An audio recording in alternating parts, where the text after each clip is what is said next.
The problem we had when we hired Farrow was the roof had missing flashing, and at the time that was all we were aware of. When we had the people up on the roof, they noticed some other stuff that we couldn't see from down at ground level, and they were able to show me where the problems were, stuff that we really wanted to get attended to. We weren't aware of leaks directly because of the missing flashing, but we were getting water coming in at the chimney, so that's what kind of prompted it. But you don't want to leave a chimney without flashing anyway. After the flashing was repaired, we had still water coming in at the stovepipe. Yeah.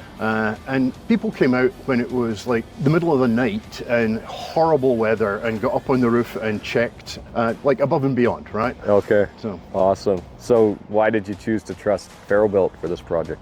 You're local, we'd seen your signage around the place, so we knew about you, and we'd called a couple of roofing companies.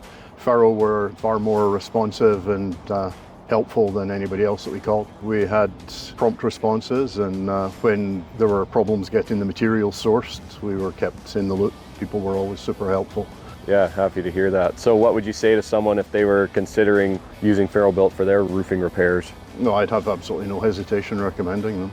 We've been super happy.